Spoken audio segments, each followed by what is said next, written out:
All right, so we've got Reshevsky, who was very famous for a while as being this part of sort of cybernetics world, I think, but was one of these physicists who were going to explain all of biology, and it's going to be like we're going to be able to control it, and it's our stuff. That's sort of, so he's fallen away, but he was at Chicago.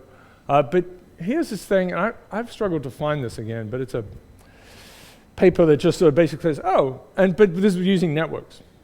Mentions networks, thinks about, okay, this is the big transition.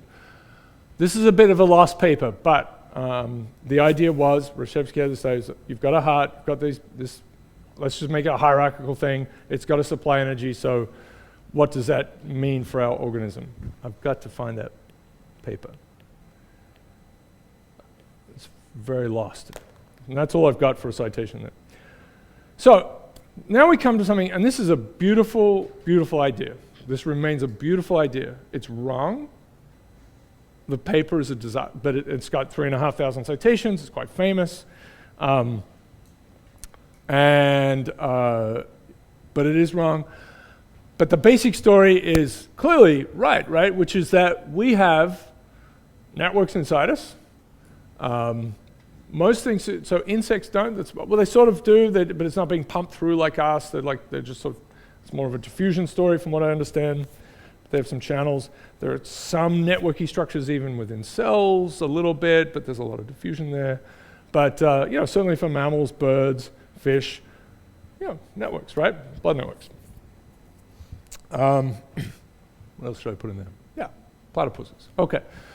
And so this is a sketch. This is a mind-bendingly frustrating paper. It appeared in Science in 1997. As I said, 9 reviewers, which is not,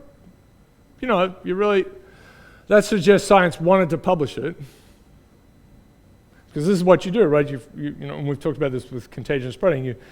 Someone says it's good, and then maybe you stop because you're like, yes, I've got my thing. Or if you really want it, bad, and then this person says it's good, it's like, okay, there's one, right? So, a little bit weird. Usually that's done well, I suppose, although peer review should be burned to the ground. So this is a mammal. This is what they put in for a plant. This is clearly also not right, but and they don't really model a plant flow. Plant fans in here, right? This is not good. Yeah. So xylem, right? You have cell structures. It's quite an interesting thing, but these are all little broken up cells and stuff moves through it. But it isn't a clear path. Functionally, you could sort of say it's sort of, if you look at how things flow, it sort of looks like this. But in terms of, you want to say there's a tube and it has you can't do that. And they don't really do that in this paper, but they just sort of say, it's true for plants as well. They use a purely hierarchical model, which is fine, right? We know it's this Tokunaga branching structure that's more complicated, but this is basically okay. And we're going to have a series of tubes, right? We have a series of tubes like the internet, and this is going to be, the velocity will be their u's. If I sort of, how much I carry this, I'm not sure I should talk about it too much, but this will be their velocity. There's a radius for a tube and a length, and then there'll be splitting, and there'll be some drop in pressure. Okay. We've already talked about Poiseuille flow. That was for the optimal branching story, and that gave us Murray's law, which is a very beautiful thing, right? The cube law, and that really does hold up. Just to say again, that held up nicely for trees. The more the xylem was just for transporting stuff, and less about actual structural integrity. But we have it as well. Murray's law applies for us in the outer parts of our blood networks.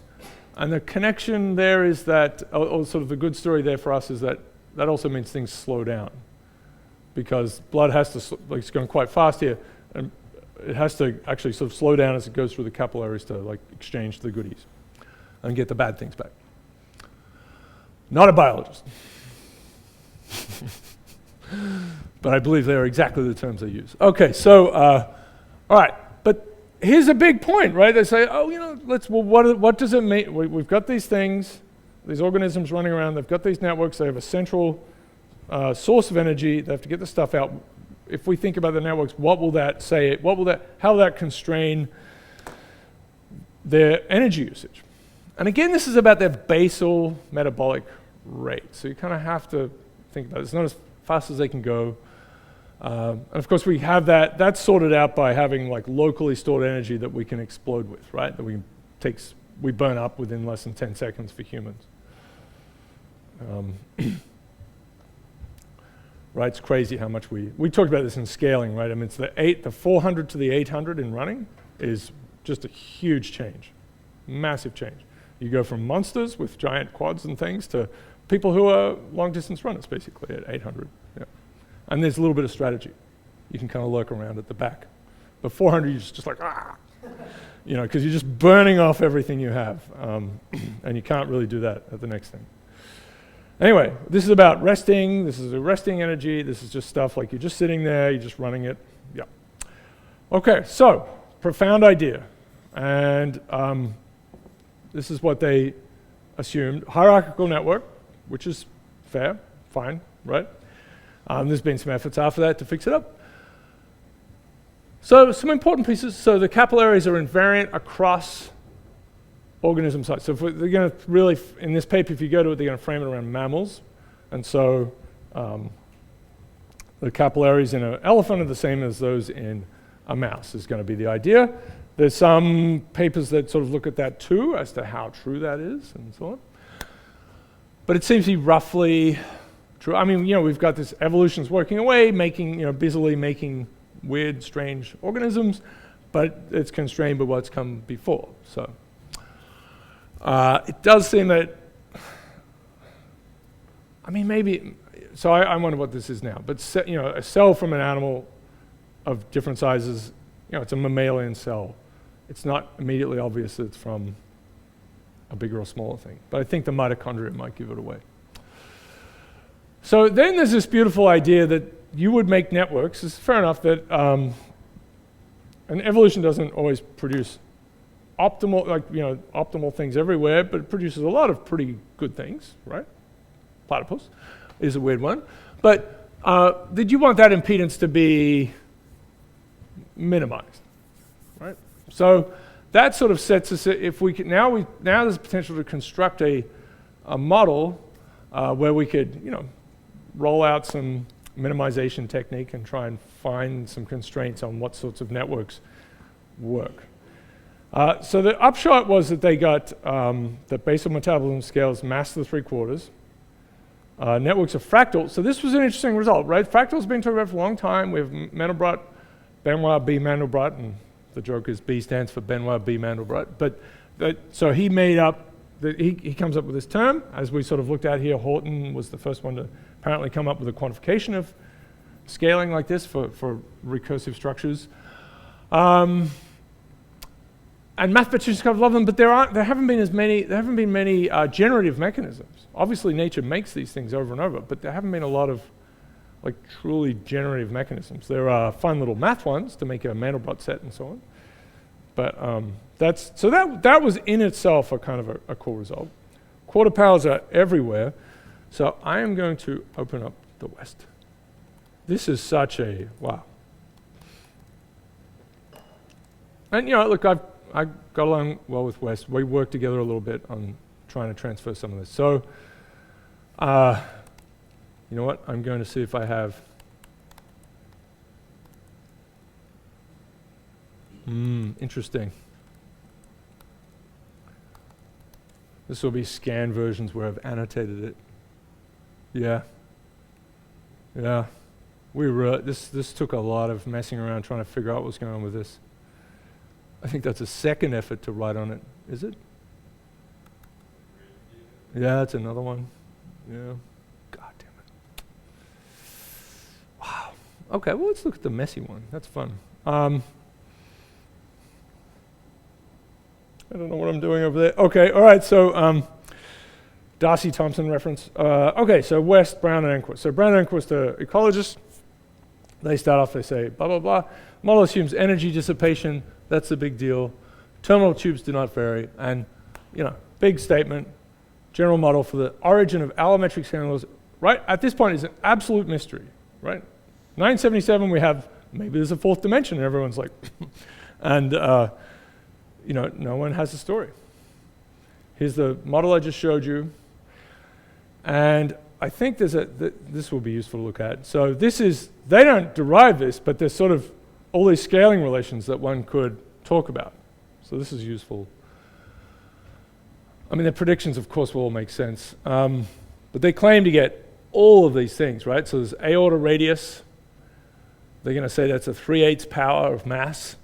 So this cross-sectional area is a 3/4 power, 2 times 3/8. And so the idea is that the blood you're pumping connects with how many capillaries you have, and that should be, what do they call it? Number of capillaries, here it is, 3/4 power, right? So it's actually in our structure, right? The number of terminal units for which the energy is exchanged out of is scaling this way. And if you think about that, that's not, so this is mass to the 3/4, it's scaling less than mass to the 1, so it means that each capillary is trying to service a bigger and bigger area, right? So the volume, because this number times the volume that a capillary services has to scale as mass to the 1, right?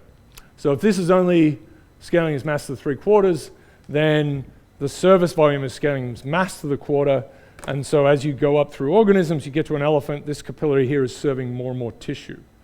But the cells are still the same size, right? They're not changing. So that's taking longer to diffuse from a capillary to get out to that mass. If that's true, right? I mean, if that's true, this is a tricky business.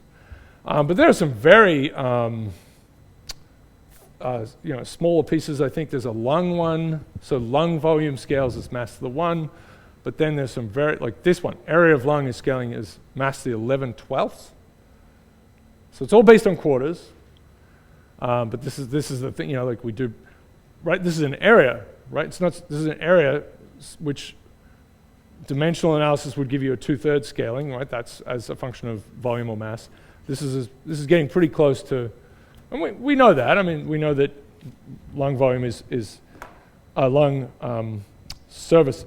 area is like this tennis court thing I was talking about. Must scale in a way that's pretty high, pretty close to 1, because it does fill space. All right, so anyway, there's a ton of things in here. So it really kind of hinges on them getting this, the number of capillaries. So you can imagine you make this network, it ends in all these points, and you imagine another network that brings it all back, right? So there's the arterial flow and then the venal flow. But if these guys, if that scales as mass to 3/4, then that tells you that the metabolism scales in that way, right? You've got a heart, you've got some number of units out here, and they're the things that really, they're the little motor bits, right? Yeah, that's the idea. So that's pretty, it's sort of a beautiful story. What's kind of weird in here is, this paper is, the defense was that it was a much longer paper and they had to cut it down. This is always true of science, right? Science is like, ugh. It's still a long paper for science, it's 4 pages. But what happens is you get this calculation, which is also somewhat wrong, but not bad, where they assume Poiseuille flow. So again, Poiseuille flow is like smooth fluid flow through a tube, and that was something where, and I'll have it here, the impedance of the tube is proportional to its length divided by its radius to the 4th. So radius really, affects it. And that's smooth flow. We don't necessarily have smooth flow from near the heart, so that they have to make a correction. But for Poiseuille flow, which is sort of out here, they get Murray's law. But they get that the metabolism scales as mass to the 1, right? They don't get 2/3 of 3, they get mass to the 1. So they're like, okay, this is an illustrative calculation because it shows how to do the minimization and so on. And they say, for a more complicated thing and with a different impedance, we get the 3/4 thing. It is hard to work through this, and it was very clear after many months that no one had really done this, including the authors. So, it's still something that's argued about because it's full of math and it says a thing, and wow. But it's sort of, I mean, I think it was just like they messed it up, but then they stuck to it. And you see people have kind of gone and worked with them and then fallen away from this group. It's messy business, you know, like they've been true believers and then they've fallen away. So this is what I was saying, right? So pulsar flow, that if you use this impedance, and so let's look at what this impedance is. This is the impedance for a little vessel, right? For a little tube. And what we're adding up here is, okay, so what's happened is, this is a series impedance. Let me do it. This is good. Yeah, good. Okay. Okay, so we're gonna have our ticker, right? A little green P, as Australians will say to people who aren't tough enough. Okay, so we have an aorta and branches, and they're just going to say there's going to be some branching ratio. And they use some funny notations, but basically there's a branching ratio that's consistent. So if it's 3, right, if it's 3 here, say, then it'll be 3 again here, right? Fine. And then there's some ratio of, so there's going to be, at each stage, this is k equals 1, k equals 2. There's going to be a radii 1, radii 2, right? So that's the radius of this thing. Okay, that's fine. Right, radii here. And then there's length as well. So you've got to have a length. And then there's going to be the velocity. They'll call it something like this, u1, this should be 2s, etc. And just like Horton's, you know, what's the ratio? What's the ratio here? Ratio of change from order to order. So it's like Horton's laws, right? Basically adjacent to that. The same story. All right. So impedance, right? So if we have resistors, if we have Z1, Z2, Z3, so this is series resistance. Series works in the same way. There's this beautiful kind of duality between hydraulic and electrical systems, network systems. So this is just the overall impedance you just add, right? You just add it up. And then parallel impedance. So let's say we come in here and then we have a resistance here. This is a toaster, and another toaster. I was trying to make a Pratchett joke, but I can't do it. And then, so what's the impedance for this whole thing? Do we know? What is it? Yeah, right. It's an inverse thing. So 1 over Z1, and you can figure this out from first principles. So now, if all of these Z's are the same, or if Z1 equals Z2, then 1 over Z equals 2 over Z2. Z1, I guess I should put Z1. Right? So if this, then this. Right? So if we have a whole bunch of them, if we have n of these and they're all Z, is this messy enough that am I making it bad enough? If we have this situation, so we n of these, then the Z overall would actually be just Z divided by n, right? Which makes it's easy to get through, right? So if you're trying to push stuff through here, you've got all these impedances, but it's easier because there are more ways to go through it, just to sort of have some sense of it. Series, of course, you're stacking things up, makes it harder to get through, so you just add them. So the two versions are really, if you have n of these in a row, it's just n times z, and if you have z in parallel, you have n in parallel, it's going to be, you divide it by n. All right, so let's kind of complete that one. So n in a row, then z overall is equal to, that's some attempt, should not write prescriptions for people, equals n times z. How do we feel about that? It's a good thing. Whoop. Okay, so that's really what's behind this top formula. You've got one aorta, it splits, keeps splitting. This is the number of tubes at the kth level, right? So it's all split out into k of them, and they're all in parallel, so we're going to divide by the total number of them. But then we have all of these things in series, so the sum is, as we move out, I'm using the notation of the paper, which is horrible, because there's an n here and an n here. This is the number of levels to the hierarchy, and that's the number of, it's really awful. Okay, so lengths at least look like lengths, and radii look like radii. They kept pi, that was good. Okay, so does that make sense? So this is making it easier to get through because they're in parallel, but they're all in series, so you have to push it through this network. So this is a very pure network, right? It's a pure branching. The impedances are exactly the same as you go through it, so you can write it down. If there's some sort of variation, it becomes much more complicated. And if you try to do the Tokunaga thing, again, more complicated because you have to get all these little side ones.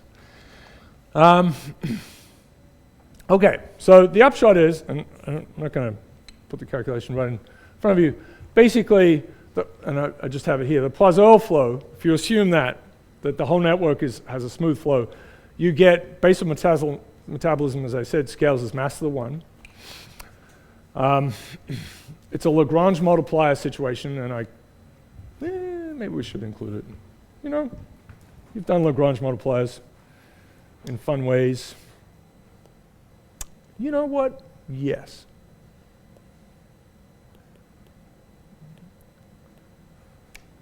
It's very opaque. It's not done in the paper.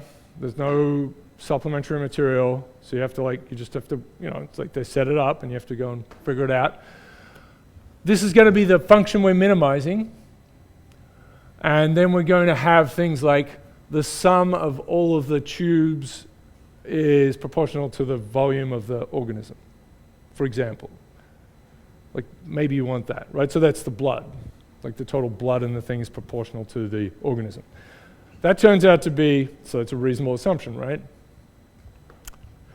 Not everyone gets there, but that is a true fact of things, because some people have taken their organisms and squeezed the bits out of them and measured the blood. And it makes sense, right?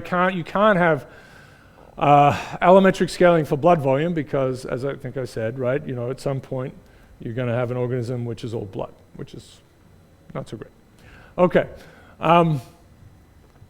So it has a few constraints, and I'll put those in an assignment.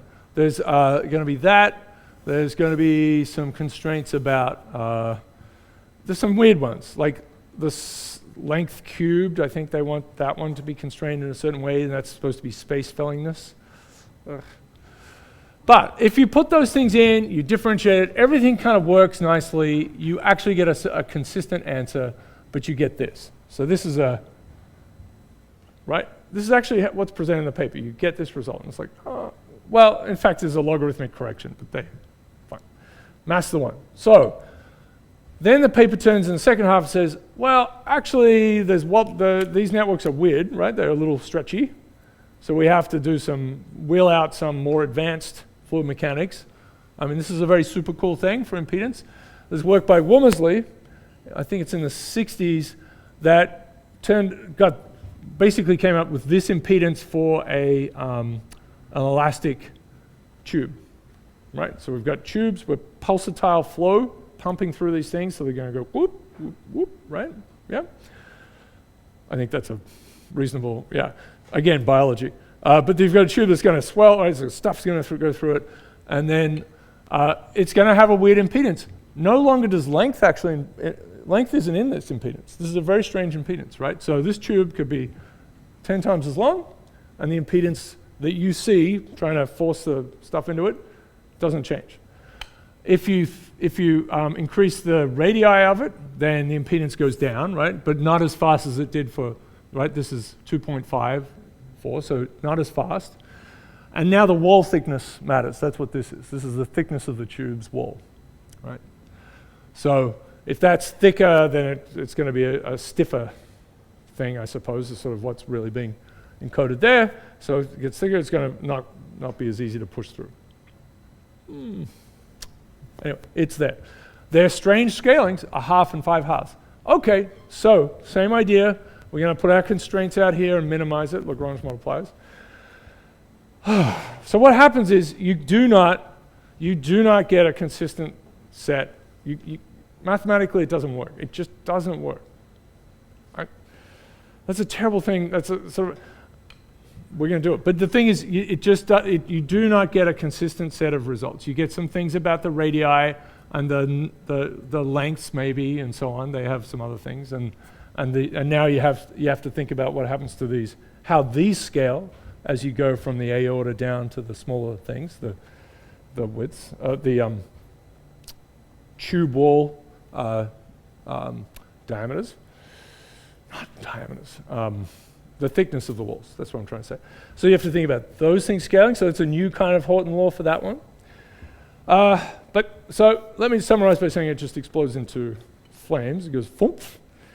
It does not hold together. It just does not hold together. Now, you could abandon the Lagrange multiplier thing, and that's sort of the defense. They're like, okay. If for some reason you ever see Wes talk about this, he will pull out slides, like, I don't know, he must do something now, but for a long time he pulled out the old school slides, just says it kind of works. He knows, we've talked to him, he knows it doesn't work. He knows, right? Yeah. But it's whatever. Okay, so the model really doesn't give you this massless 3/4. It doesn't give you that networks are fractal. What you really need, actually, it's not this fractal, but as you go from level to level, this is the thing, and this is true of impedance in general, is that whatever the impedance you sort of see at this level, you have to see the same one at the next level. And it's called impedance matching in electrical engineering. You want to have things be as match up exactly if you can.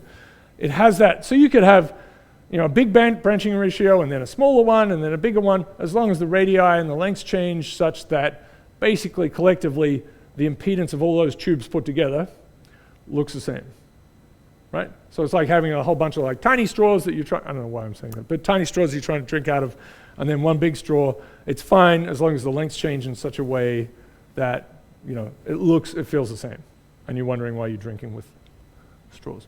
Okay, sorry.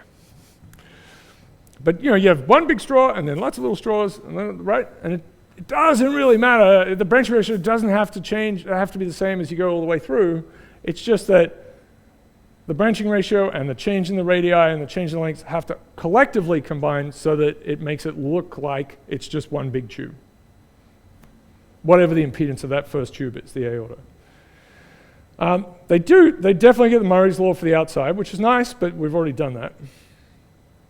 But they sort of got it in a networky kind of way, but we've already got it.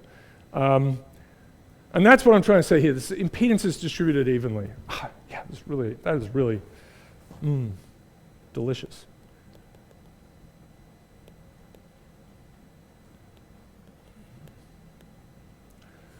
We're going to get back to this Ronaldo guy that played rugby for Italy, but we really worked on this in like 98, 99, trying to make sense of it. It's a huge story at the time. We eventually published a paper, which an incredibly painful thing to do. This is a real problem with science.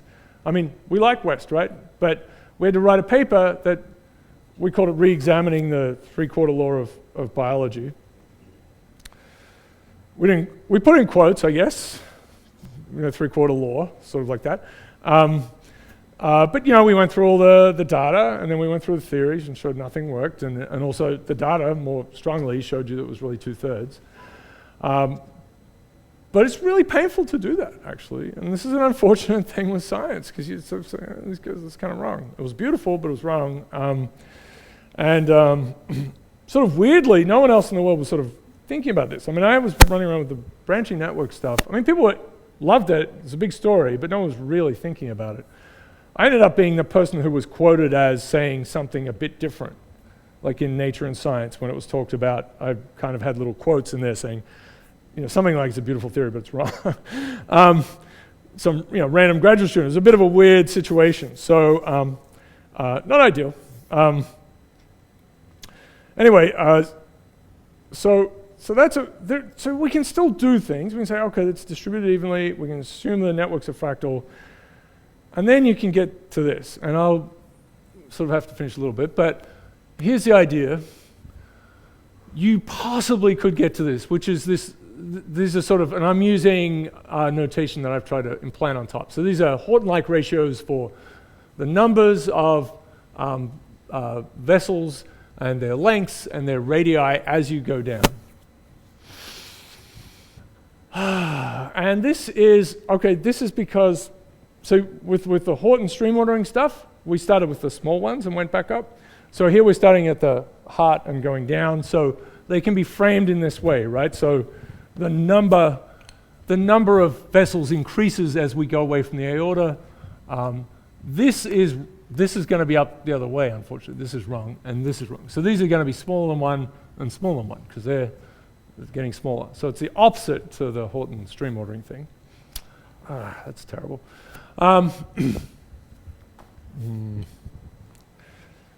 There's so much that's done in getting notation sorted out across things, right? Because you actually figure out things are really the same, right?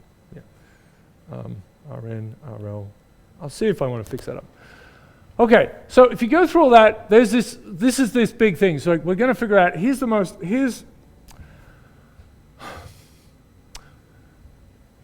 the claim of the upshot, is that the number of capillaries is going to be proportional to the basal metabolism, and that scales as mass to an alpha, which has these parameters in it. It should sort of seem reasonable that these ratios will appear, but they appear in this very special way. And right, it's a ratio of these two logs. And then we're just going to assert these things. This is not going to come out of any calculation, but this is going to be area preservingness, which means that the area of a tube, and then it branches into some smaller tubes, the cross-sectional area of those tubes adds up to the cross-sectional area of the parent tube. Sort of okay, right? So we're just going to say that. And then space fillingness, which is a little bit funny, but the idea is that, this is a bit weird, that all of the tubes of a certain rank or a certain level, if you add up all of their volumes and you add up all the other volumes, that they will fill space. I'm not saying this, but these are things they get to. You could just sort of claim them straight up. And if you do that and you put these things in here, you've got a -1/2 and a -3/3. So if you put those pieces in here, right, you're going to replace RR, this ratio, with Rn to the -1/2. You put it here, so that would be Rn to the -1. You put the RL one in here, that would be Rn to the -1/3, so there'd be a -4/3 here. Log of Rn, log of Rn, they cancel. That -4/3 comes out. It's on the bottom, +3/4. Magic.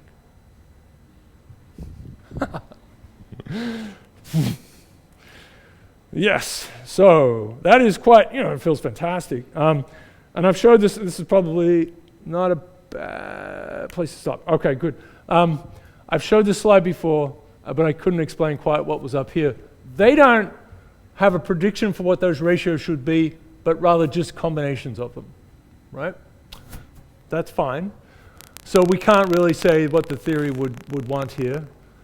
These ratios, are really not super consistent across organisms, maybe a little bit, but they seem to be, within organisms, they seem to be somewhat similar, right? I mean, look at this, it's 1.5. These are different humans, and this, these are different parts of the same, one of our porcine friends, and very similar scalings. So you can see there's variation across here.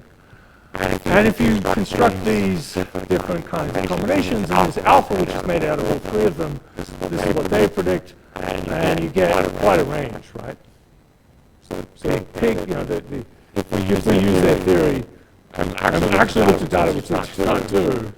So very few people, this is not even published, and I was telling my friend, I don't know why we didn't publish it. I have no idea. This table, I have no idea. Crazy. It shows you that it's kind of complicated. And I think the upshot of all of this is that evolution, right, trying to build these organizations, simple algorithms for a bunch of things to work. Right? There's a lot of stuff to go into something that has legs and fur. And you know, having a fairly simple algorithm that you do for trees and plants growing that allows for nucleation of the next branching or whatever it is all you need, as long as you start with a heart and a branch. Not too fast, not too slow. There can be a range of solutions for that, right? There's a range of solutions. As long as you start with one big blob and you end up with lots of tiny little ones that fill space. So it kind of relaxes away from like some perfect optimal kind of branching thing to branching is, you know, like branching. That's what we need. It's going to be a network, and because we're big enough for that, we need that, and it's going to branch in a reasonable way. We're going to have a bigger story to go through, which is just going to be geometric. We're going to go through another crazy one. This comes out of a group of Italian physicists who are quite enjoyable, and who had been thinking about branching networks, and then they saw all of this and they said, we can do this better.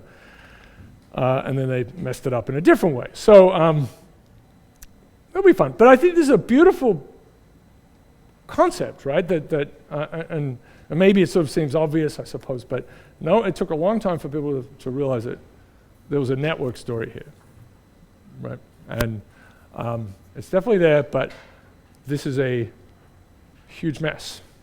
Okay, all right, good. So we'll have office hours, we'll talk about things.